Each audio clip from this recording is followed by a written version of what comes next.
Hey guys, Dave Keller here with Market Misbehavior. I've been experimenting with video backgrounds and I came up with the chart background idea and it's just cracking me up. So I'm going to go with it today.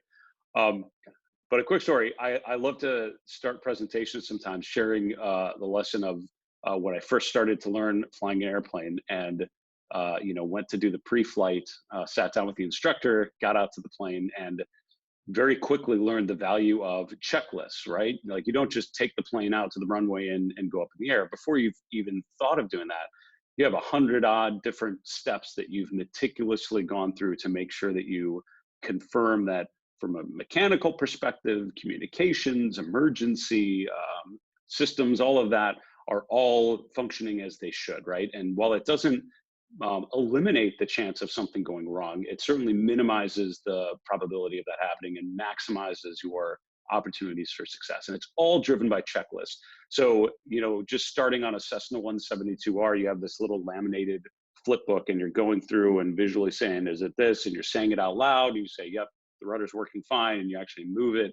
And that's how you go through it every time exactly the same. And even if you've flown a million times, you still do it. Airliners, when you get on there, if you look to the left as you walk on the airplane, you'll see in the cockpit they're probably going through a checklist, and it's usually electronic with a better avionics, and they're either hitting a touch screen or hitting little buttons that again, these guys have flown thousands and thousands of hours and they're still checking things off every single time the same way. I was interviewing Grayson Rose on Stock Charts TV yesterday. Grayson's a part of the management team here at Stock Charts. And I was talking to him from, an investor, from a trading perspective. How does he go through charts every day or every week? Like, what's his process to kind of, what's his routine? How does he kind of go through things? And he shared that he uses a website called Workflowy, a web-based program. It's essentially a really cool outline creator and manager. And he goes through every week and has the outline and he checks things off, little check boxes.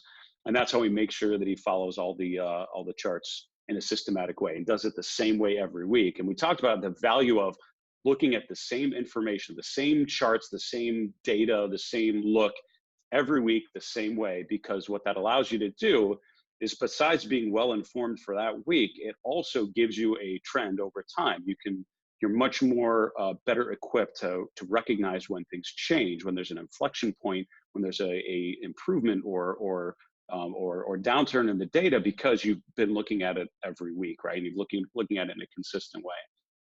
I don't use Workflow for that. I use a website called Asana, ASANA, which is really a project management tool, but has some really good task management tools that allow you to automate tasks. So, when I check this off every day, add a new one for the next day, or when I check this weekly task off, add another one for next Thursday, or whenever it is that I tell the program that I want to do it.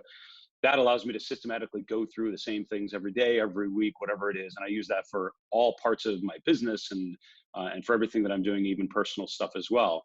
So as an investor, my question to you is, what things should you have a checklist for that you don't, right? What are things that if you think about it, you probably should do every morning or every day, at the end of every day, or every Sunday when you have a cup of coffee, or every Friday just to wrap up the week? What are things that might help you, that you could add to your routine, your daily, weekly routine, that allow you to take a step back and take a look and look at things the same way every day, every week?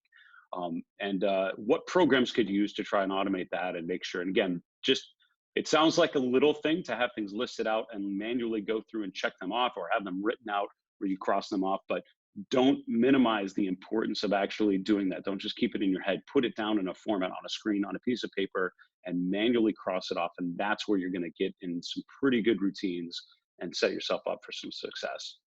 If this sort of thinking about investment process and behavioral finance and decision making is of interest to you, I hope you'll subscribe to the channel here, and also check out some of my other videos on the Market Misbehavior channel. Thanks so much.